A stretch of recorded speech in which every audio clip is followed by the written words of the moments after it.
I live in my profit and loss statement where I'm just counting every single penny that goes into my cost of goods sold, whether it's the cost to ship to me, whether it's cost to ship to my customer, the fees I'm getting charged by my credit card companies, cost of my boxes. It's like entropy. All things tend towards chaos. Well, everything in your P&L tends towards higher costs if you don't stay on top of it, because you're just going to spend more and more money.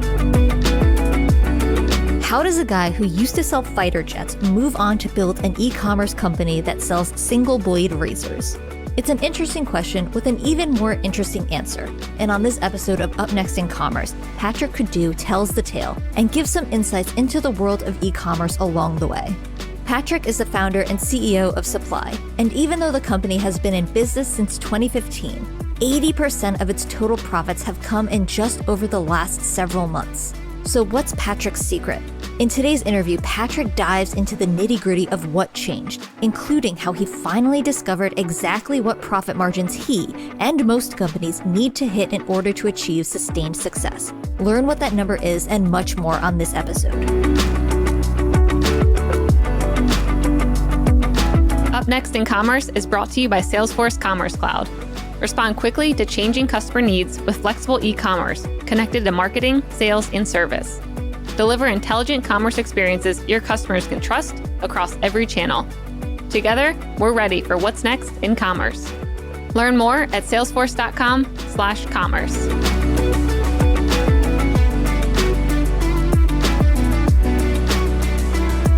Welcome to another episode of Up Next in Commerce. This is your host, Stephanie Postles, and today on the show we have the founder of Supply, Patrick Coddou. Patrick, welcome. Thank you for having me. Yeah, we're excited to have you on. I was doing a little bit of LinkedIn stalking, and your background, at first when I stumbled on your LinkedIn, I'm like, is this the right guy? I saw like a background in selling fighter jets, and I wanted to start there with you of kind of like a little bit of your background before you founded Supply. Sure. So I spent my education is in mechanical engineering. And before starting this company, I spent 8.5 years in the corporate world. I worked in the aerospace industry. And in particular, I worked on military aircraft. We make some fighter aircraft here in Fort Worth, Texas, where I'm from. Very cool. And what does that look like behind the scenes of working on aircraft? I saw that you did, I think, an $8 billion deal. So I wanted to hear a little bit more details around that. Yes, I worked on it. It would be very, very arrogant of me to claim that I was responsible for that deal. So in general, and I'm happy to go deeper if you want to, but in general, the U.S. government works with foreign militaries to arm and equip them with certain pieces of equipment that we think that are necessary for them to have and to support interoperability between allies. And so one of those aircraft was called the F-35. And I think the deal you're talking about was maybe the deal with South Korea we did probably 5 or 6 years ago, where the U.S. government sold, I don't remember how many, 60, 70 aircraft to South Korea. So that was a really phenomenal experience, getting to fly there and negotiate with our partners over in South Korea and spend a lot of time kind of immersing myself in their culture, and just a cool thing to be a part of. So I learned a lot there, but at the same time was ready to get out when I left. Yeah, let's hear a little bit about your almost a decade at, I think, Lockheed Martin, and you're starting to get the entrepreneurial itch. So what was happening while you were there, and what had you make the jump?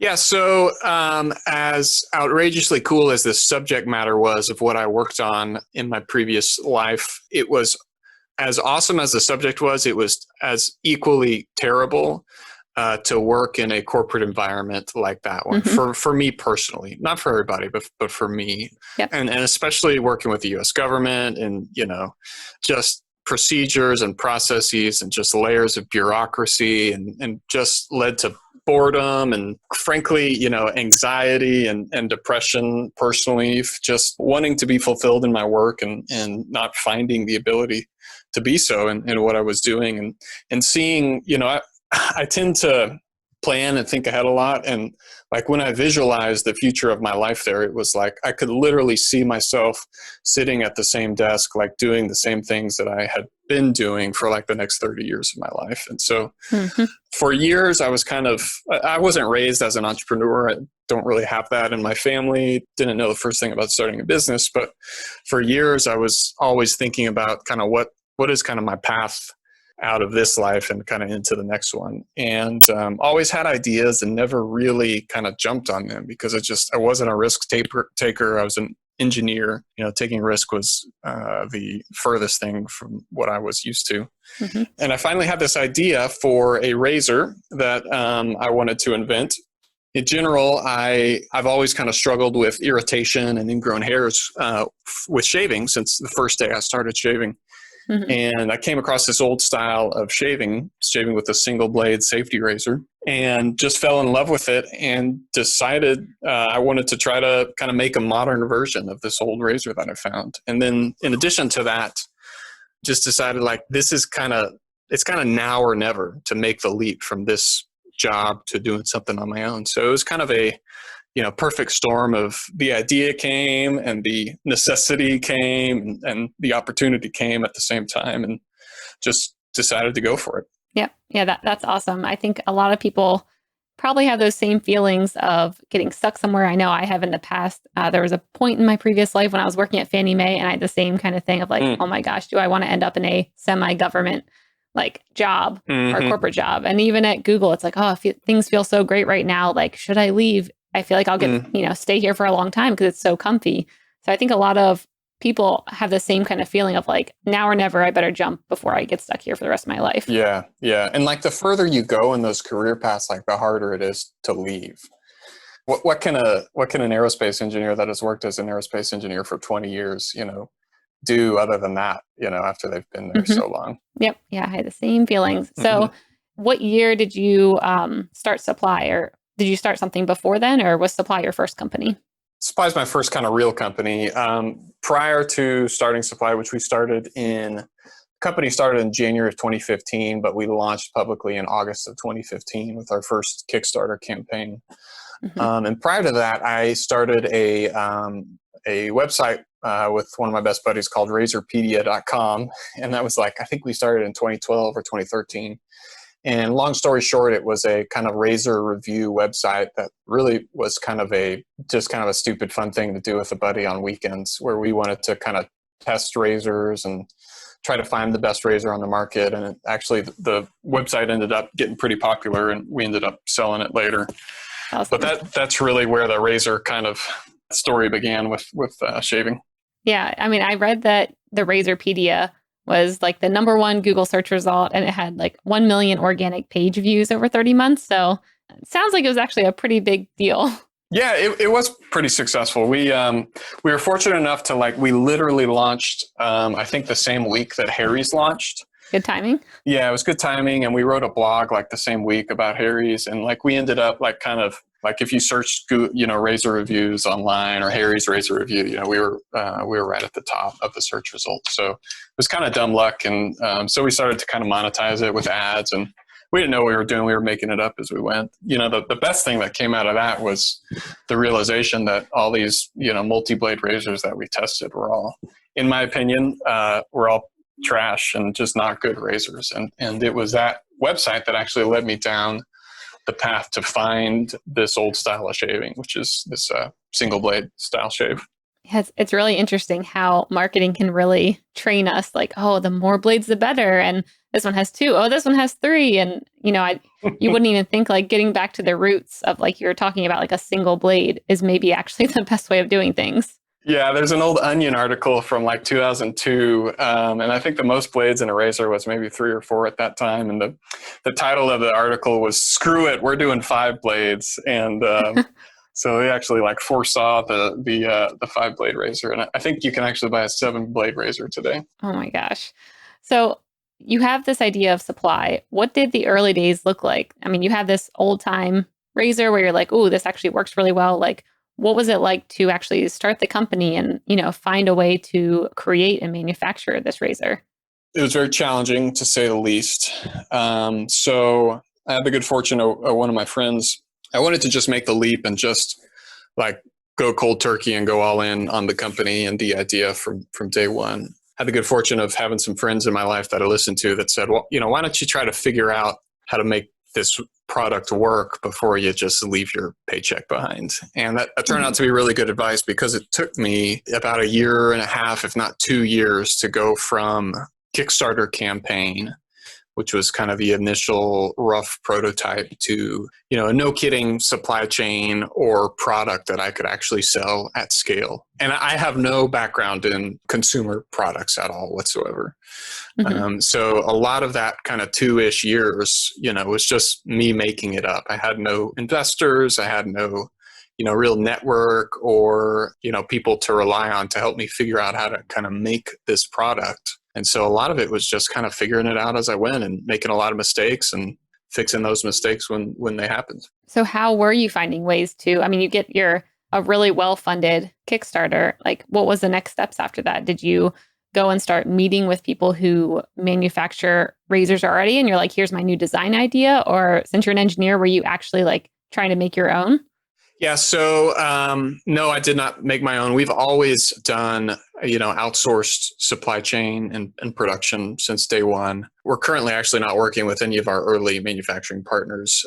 We've got a really phenomenal network of manufacturers that we work with today. But in the early days, it was a lot of Googling, although, that doesn't really get you too far when it comes to manufacturing. And then just a lot of calling and cold outreach to anybody that I could get to pick up the phone. So I think I probably called, somewhere around 50 or 60 different suppliers that I just found through Google or recommendation from somebody who would talk to me but didn't want to do the work for me or something like that. And I eventually settled on, and this is a very common practice in the consumer products space, I eventually settled on, and I never really know what to call them, but kind of an outsourcing kind of middleman sort of company where, like, this is what they do is they go find factories to make you your product. So, oh, interesting. Yeah, I found a guy local to me. I don't remember how I found him. I think he was on Upwork, and like he managed the manufacturing of our first batch for me. Very cool. So what led you to change manufacturers? You said in the early days you had one manufacturer or two, and then you don't use them now. What happened and what kind of lessons did you learn through switching manufacturers? So we launched our campaign August of 2015. I promised delivery by March of 2015. And that was, in my mind, plenty, like that was more than enough time. That was like I was being, generous with that timeline. And the manufacturer knew that. They were on track with that. And, March came and went, no products. April came and went, no products. May, and then, June, I'll never forget it. He literally shows up on my doorstep with, a big old dolly of, I think we had ordered maybe 2,000 razors or something like that. And he drops them off inside my house. And then as he's walking out the door, he says, "Oh, by the way, there's a problem with them." And I'm like, "Oh, now you're going to tell me there's a problem." And anyways, it turned out there was an issue with the razor to where if it wasn't used properly, it actually wouldn't even really shave at all. And you couldn't load a blade. Yeah, just a little problem, which was just devastating because I had already spent all my money that I had raised, I think about $80,000 on that production batch. Essentially what we did over the next kind of 2 to 3 months is I set up a little shop in my garage to try to adjust the razors to make them work. And we did the best we could with that. We were very open with our backers. And that's always like number one thing I always tell young founders or operators is when things go wrong, trying to cover it up or not being honest about it with your customers is just going to make it worse. Like you need to kind of be honest. So like, we were telling our customers what's up, like, here's what happened. Here's what we're trying to make right about it. And oh, by the way, if you want to wait, we're going to start up a second batch with a new manufacturer, but it's just going to take some time. So anyways, we ended up kind of salvaging some of that initial batch. We ended up having to scrap a lot of it, lost a lot of money on that first batch.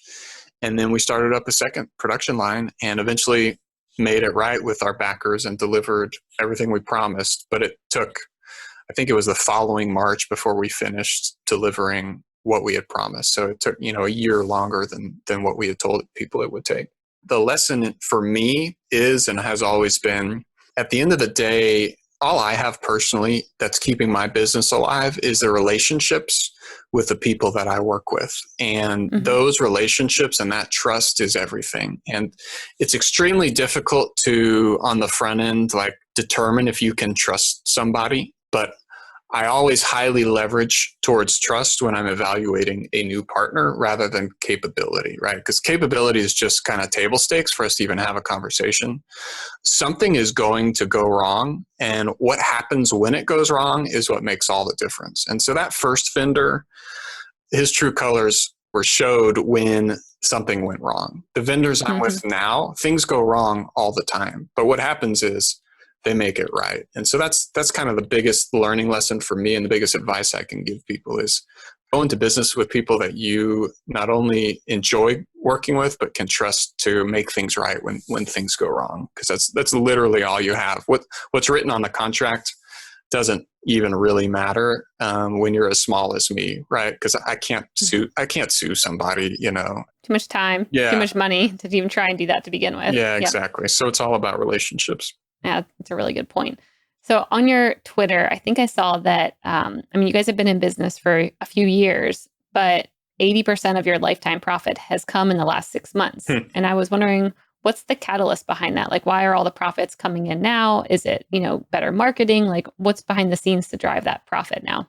Two things, supply and demand. So on the supply side, I worked all last year. This is another kind of big learning point I've gathered over the years. I worked all last year to significantly improve our gross margins, or essentially how much our products cost to make versus what we sell them. The first 4 basically years of my company, I wasn't charging enough for my products, and or they were costing me too much to make.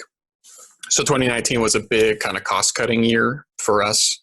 Those cost-cutting initiatives went into effect on November 1st. So that's the supply side.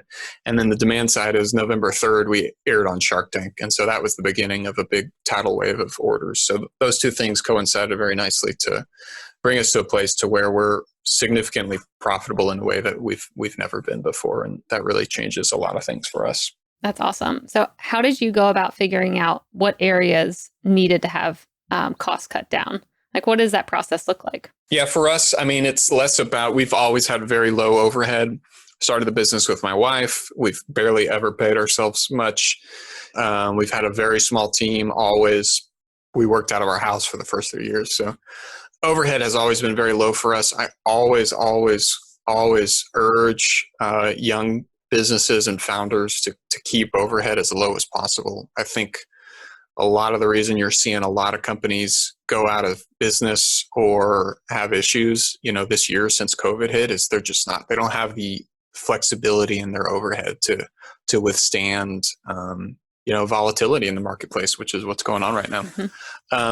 That's always been low for us. It's always been a thing that I've held important. And then just what it costs us to make our products versus what we charge for them. I had, what I'd consider a friend / mentor get on a phone with me. He runs a very successful men's clothing business. It's, probably 10 times larger than mine.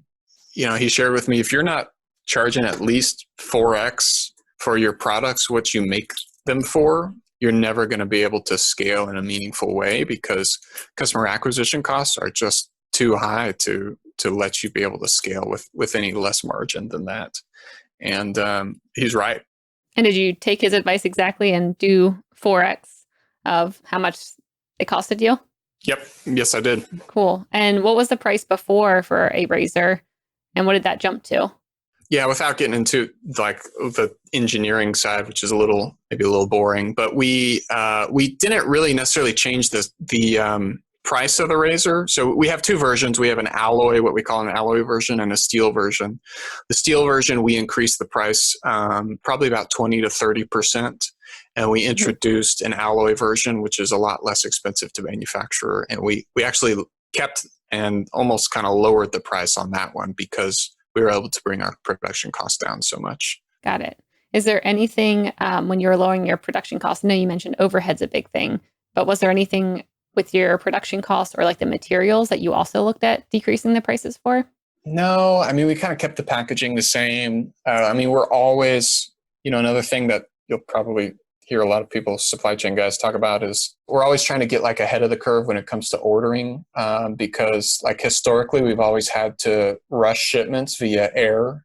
A lot of our stuff is made overseas, and air shipments cost anywhere from 5 to 10x more than ocean shipments. So that's always really painful when you got to spend 20 to 30 grand just to ship something versus 2 to 3 grand. So getting better forecasting so that we can order far enough ahead of time to put something on the ocean instead of the air is another big thing we're doing. Otherwise, it's just like constant, just like I live in my profit and loss statement where I'm just counting every single penny that goes into my cost of goods sold, whether it's the cost to ship to me, whether it's cost to ship to my customer, the fees I'm getting charged by my credit card companies, cost of my boxes. I mean, it just requires relentless dedication to constantly being in the numbers. It's like entropy, like it's, all things tend towards chaos. Well, everything in your P&L tends towards higher costs if you don't stay on top of it, because you're just going to spend more and more money. Yeah, I completely agree. I think a lot of founders oftentimes avoid looking at it because one, it's kind of hard to read a P&L or a balance sheet or something like that if you haven't taken the time to figure out what all the line items mean. Yeah. But then also, like you said, like a lot of things start adding up behind the scenes, whether it's subscriptions or just stuff where you're like, oh, whoa, I didn't realize my credit card fee is this. Like maybe it's actually cheaper just to, get a loan or do this and start thinking differently about like how you're spending your money. Because a lot of those costs do add up, especially in the early days. They do. Yeah. And software too. Oh, yeah. Yeah. Software's a big one. So yeah, and forecasting. I thought that was a really good point about forecasting in a way that you don't have to airship things. We actually haven't had someone on the show talk about air versus ocean. So I found that very interesting. Yep. So the other thing I was wondering, or I would love to hear more about, is your Shark Tank experience. We've had quite a few Shark Tankers on here, and everyone's had a slightly different experience. So I want to hear a little bit about what that looked like. Awesome. I mean, it was a once in a lifetime sort of deal. Never will forget it. We had a blast. I went on with my wife. We both pitched. We filmed in June of last year, so June of 2019. And then we aired in November of 2019. And just all the way through I applied 3 years in a row. It took me 3 years to get on the show. And from the first day I applied the first time, all the way through, the last interaction I had with them after filming, it's just a really class act. Up and down, just phenomenal people. I'm not talking necessarily about the sharks, although they're all great. Like, you work with them for literally, 30 minutes to an hour. Like you never see them again. But all the people behind the scenes are just a class act. And just the experience of standing in front of these people that you've watched for close to a decade, if not more than a decade, on TV, and actually talking to them and them talking back to you and like saying your name. And it's just like this very kind of out of body experience to where you kind of like, in a sense, like black out a little bit and like don't even really remember what happened, at least personally. Yep. But we had an absolute blast. We ended up getting an offer from Robert and accepted his offer. And we actually didn't end up closing that deal, but just had an absolute blast. Oh, and you said you didn't end up closing it? No, we did not. I mean, I think that's also interesting to know that not all the deals close, and there's things that maybe happen afterwards that could impact that on both sides. So yeah, about half of them don't close. Yeah. So what was it like after you went on the show? I'm sure you had a large increase in demand. Like, did you guys, have any website issues or inventory issues, or what did that look like? Yeah, a huge increase in demand. I think in November we did, 4x our previous monthly record. So big increase in demand. It really strained our customer service. It strained our our warehouse a bit. Although we had just onboarded with Shopify Fulfillment Network, and they were doing phenomenal job of keeping up with things. It was more of what was straining was getting stuff in stock from our vendors on time. So we had some orders that took us like 3 to 4 weeks to ship, and that made some customers pretty upset since they were Christmas presents. We did get everybody everything they needed before Christmas, which was like my one thing that I wasn't going to sacrifice on. and we ended up getting it done. But between November 3rd and Christmas, it was pretty painful, in a good way. But the response was pretty phenomenal. Yeah, that's great. And are you seeing continued demand from that, or did you start leveraging other maybe customer acquisition strategies or marketing tactics to kind of build on that demand? Yeah, so it really put a ton of wind in our sails. It's really kind of helped us kind of upgrade a lot of our business kind of to the next level. But in terms of like sustained demand, no, you're not getting a ton of like post Shark Tank people, like streaming it and coming to your website, although I'm sure that happens. What it has done for us is it's given us kind of the social proof of being on this national platform. And so we've used a lot of footage and assets from the airing in our advertising. So if you go to our website, you'll probably get retargeted with, some Shark Tank style ads. And just in general, it's given us the ability to become like, taking us from this quiet kind of nobody brand to, I won't call us a household name because we're certainly not, but a lot more people recognize us, like, I've seen that before. And so it helps with everything. I mean, it helps with not only the company, but like your partners and your vendors are now like even more excited to work with you. And, press finds you that hasn't found you in the past. Like we'll be in the Wall Street Journal this weekend. We are just named GQ's best single blade razor of 2020. And so like these things just kind of slowly snowball. So yeah, it's been a really phenomenal experience. We're grateful. We're very grateful for it. Yeah, that's great. And such a good reminder of how PR can work if it's, done the right way, because there's all these PR companies who always say that they can help you, but it depends. And that's just a good reminder that it can work well if you get the right outlet and, getting featured in like Wall Street Journal or places like that. Very beneficial. So what kind of digital channels are you finding the most success in right now when you're talking about retargeting and like different marketing tactics? Like what kind of channels are you finding success in? Sure. No surprise. Facebook, Instagram, and Google in that order for volume. We've always wanted to test these other channels like Snapchat and TikTok and whatever, and we probably will sooner or later. But there's some other things we want to spend some more time on building before then. We do a tiny bit of influencer, and that's really kind of, I think, what we're going to start turning our eye to for maybe the next phase of our growth. But yeah, those are really the big channels for us. Yeah. So when you were building up supply, and you mentioned Harry's earlier, like the razor market feels like it's been pretty popular for people to start companies in. Like you've got Dollar Shave Club, you've got Harry's. Like how did you think about that competition and making sure that you stood out among the other brands that were launching? Yeah. So our value proposition is very much kind of anti-Harry's and anti-Dollar Shave Club. And then our positioning and our pricing is similarly the complete opposite. So they're clearly competitors of ours, but I don't really consider them necessarily direct competitors. What I do consider them is, people that I can steal my customers from. So we position ourselves. So it's a single blade. I haven't really talked much about the product. It's a single blade. Yeah, let's hear about that. Yeah, it's a premium single blade razor, and the value propositions are there's a few. It's not a cheap product. It's a $75 handle, but the value prop is you invest a lot up front, but then you save tons of money over time. So our blades are 75 cents a piece, and they last somewhere between 8 to 10 shaves. So after you buy the handle, you're spending, if you're shaving every day, you're spending maybe $24 on blades a year. And then you've got this handle that lasts forever. We actually guarantee it for life. And so you never have to buy the handle again.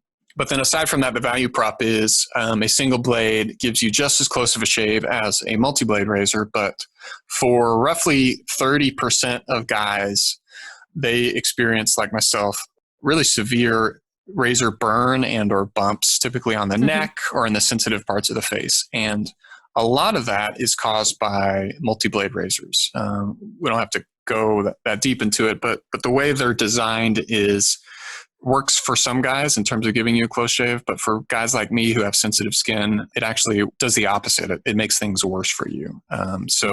Going back to Harry's and Dollar Shave Club. So a lot of guys, they just use these razors and they just think like this is the way everybody shaves, and I just have to deal with this issue and just deal with the razor burn or just not shave. And so what we're telling them is, no, that's not the case. Like, you can actually shave and enjoy it and not like have your face be a train wreck after you shave. So we're slowly, helping guys kind of wake up from this myth that multi-blades are better and that's like the only way to shave. And like, if it doesn't work for you, then too bad. Like, just keep shaving and tearing up your face. Yep. How are you going about that education process? Because I was going to say that it does seem like there's quite a bit of education required for that. And just for like, I mean, you mentioned like shaving 8 to 10 times. I'm like, oh, I think a lot of people probably shave with the same blade for a long time. I'm thinking about myself. I'm like, oh man, I'm pretty bad at that. So like, how do you go about getting people to change their behavior? Yeah, honestly, it's tough. I mean, I'll give you an example. We present in our ads like why multi-blade razors are bad for your skin. And we literally present the same data that Gillette presents. Like, it's on their website. Multi-blade razors are literally designed to lift. The first blade tugs the hair out of the skin, and like the second and third blade kind of cuts it below the surface of the skin. And that's literally how Gillette has designed them to work. And people accuse us of lying and like making that up. And it's like, no, just Google it. And like, you'll see it straight out of the horse's mouth. So the point is, like, it takes a lot of education. Like, when they don't even believe that you're just saying what your competitor says, clearly they need a lot of education. So we do it through video. For example, if you buy the razor, you get 4 emails from me the first 4 days after you buy it. And each one is a short 60-second training video. It's not like this outrageously complex course of learning how to shave with our razor. It's 60-second videos. But guys, we've learned, are very prone to throw instructions out, so they don't read anything that we include with the product.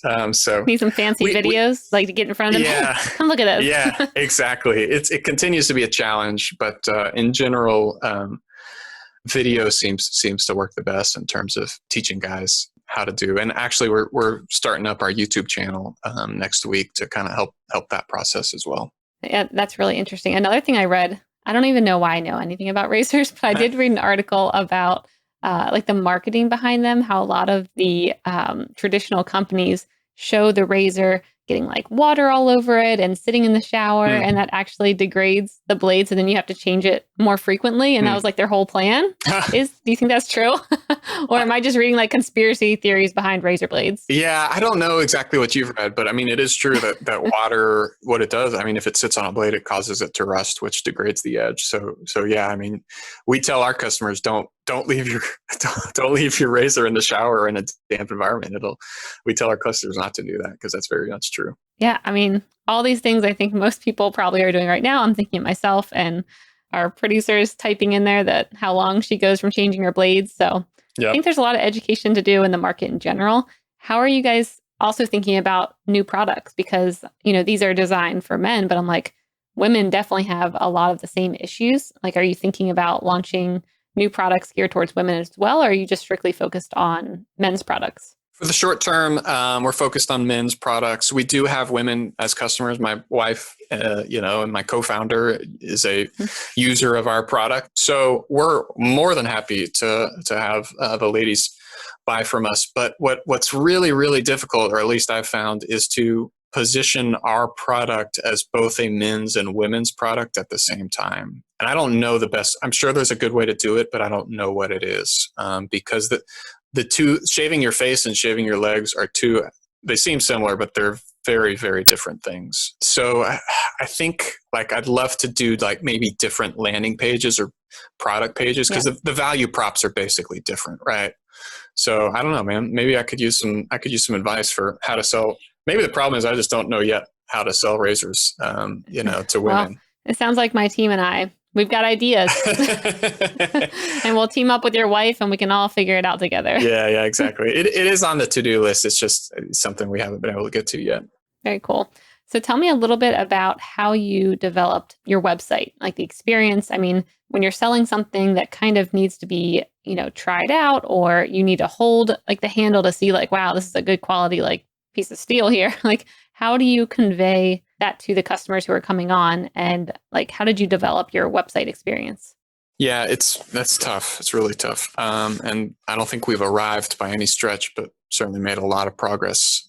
We have a very, very talented development company we work with, agency called Fuel Made.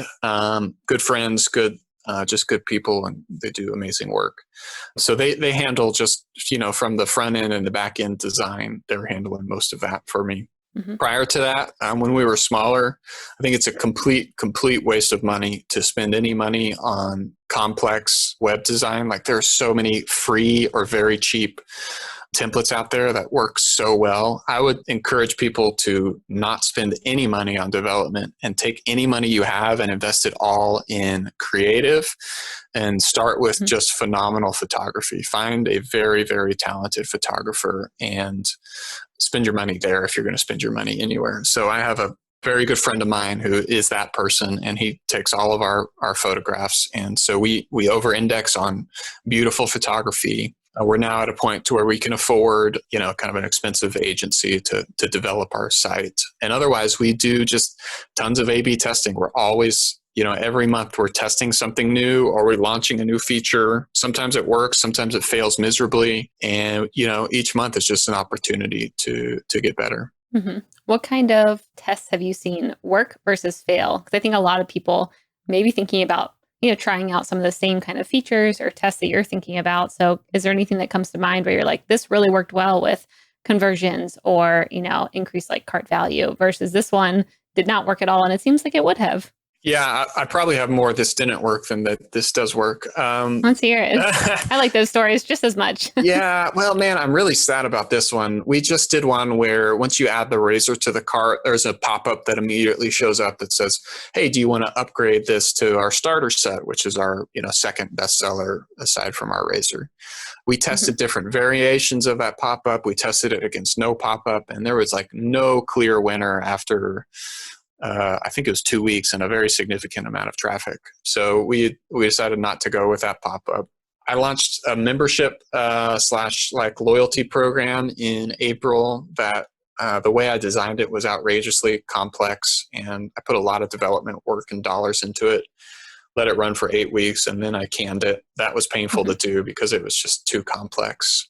What made it complex is I've actually heard similar themes from a few other people who've been on the show who said that they thought that a loyalty program would work for them, but it ended up not working like they thought. So what do you think made it too complex? Or would you have done it differently? Or are you just like, we're not trying that again? Yeah, two things on the front end and on the back end. So on the back end, the code it was completely custom designed from a code using scripts on Shopify, and it got really complicated. But on the front end, it was kind of confusing to the customer. So the program was essentially like, buy the razor and get a free lifetime of blades offer, and which sounds like a really compelling offer, but there's got to be a caveat to that statement. So it was like you could get a shipment every quarter of blades, just pay for shipping, or you could buy our like premium membership, which was like $20 a year, and then get the blades shipped to you once a quarter, which is a great deal. But offering them those two options was really confusing, and then just the way we made them like kind of sign up for it was confusing. And like in general, we're going to try to launch another program in the future, but it will be far less complicated. Like if you can't explain it in a sentence or less and have people get it immediately, then you've set yourself up for failure. And that's what we did. Like I'd explain the program to people and they'd be like, okay, wait, but if I buy this, like what happens? And I need my Google spreadsheet out. Like, which way will I save an extra dollar? Yeah. And things that have worked, we actually launched international currency on our website because we do a pretty big chunk of business overseas, and that actually increases conversion rates quite a bit for us. Yeah, I actually think it's very interesting diving into some of these tests like this, because I'm sure other founders are thinking about similar tests. For sure. Very cool. So a couple general e-commerce questions. Now that you've been in the world for a while and kind of doing a bunch of tests and you launched your company, what kind of trends or patterns do you see coming down the pike right now, especially with everything with the pandemic? Like, are there any changes that you see coming in the future around e-commerce?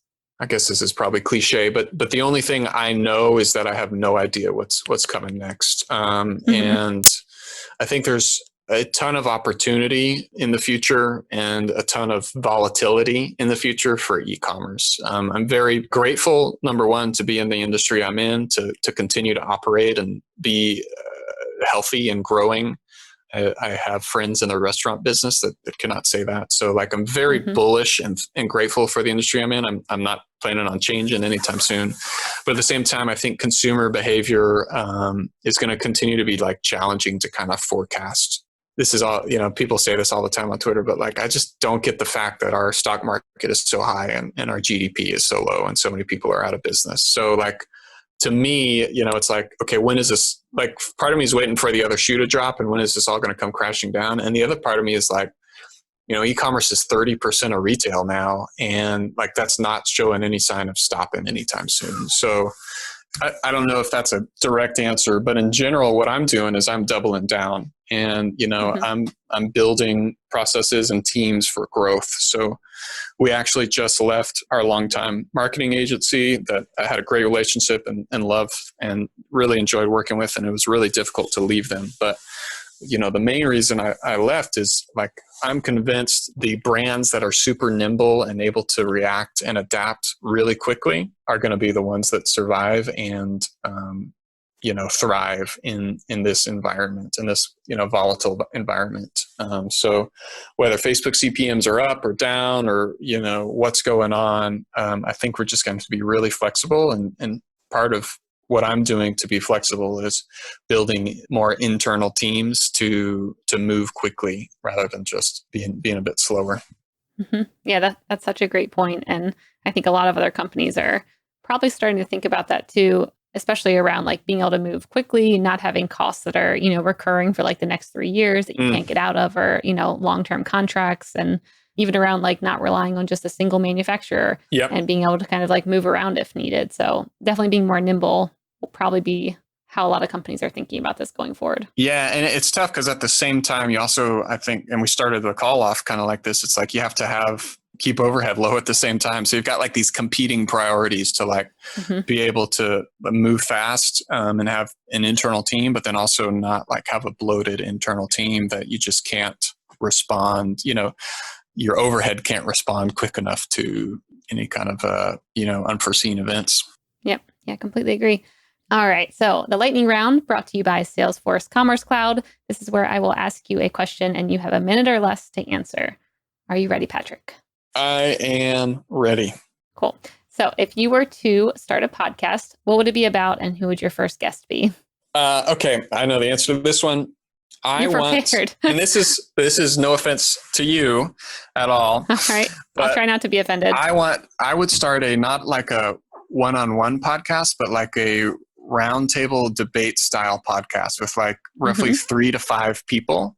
Yep. And I want vigorous, like, vitriolic, I don't know if that's a word, but debate. Like, I want people that are like so ingrained in their opinion that like they're willing to fight other people to the death about what they have to say. And the topics would be all e-commerce or retail related, Okay. So anyways, that's what I would do. I feel like I see that happening on Twitter right now. Yes, it's Twitter in podcast form. That's exactly what it is. Yeah. I see all these like people getting very angry about stuff with certain e-commerce, or someone calls something like D2C and they're like, that's not D2C. I'm like, oh my gosh. That's exactly what I'm talking about. That's funny. Yeah, we at Mission have done roundtables before, but they're usually with like 3 CMOs and then one of us hosting it. So it does not get that heated. So I'd be very interested to see how your podcast goes. Yeah, it would be a requirement for yelling to happen. Oh, that sounds great. What's up next on your reading list? Let's see. I just downloaded a book by Ben Horowitz, and I don't remember the name of it, but it's about building culture. Oh, yeah.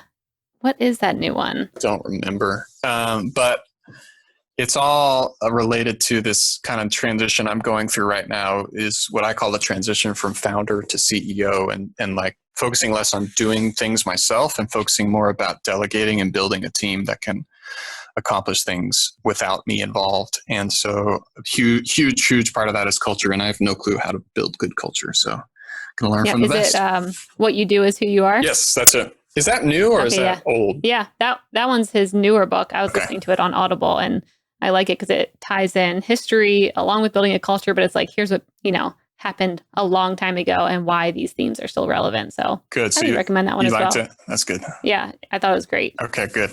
What's up next on your Netflix queue?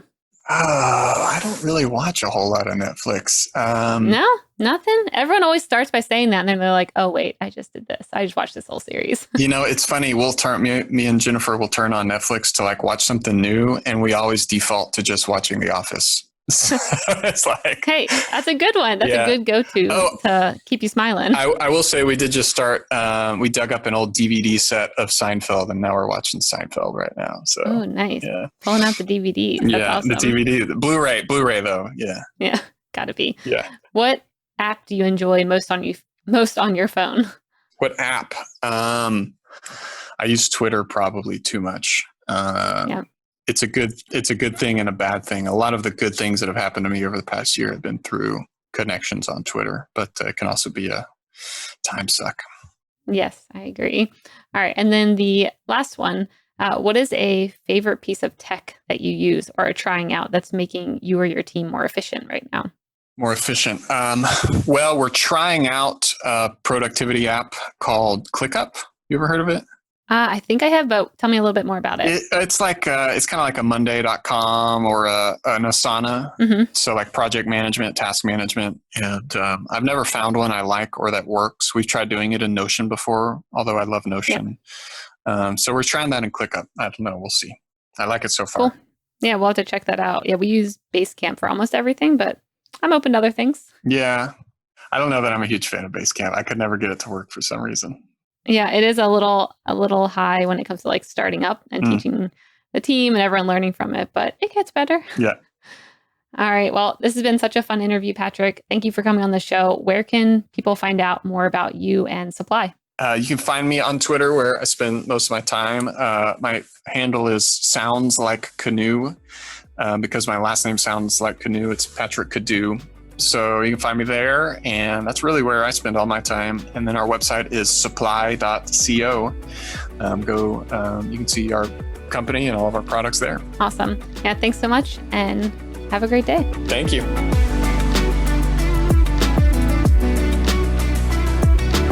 Up Next in Commerce is brought to you by Salesforce Commerce Cloud and created by the team at mission.org. Subscribe now at Apple Podcasts or wherever you listen to podcasts.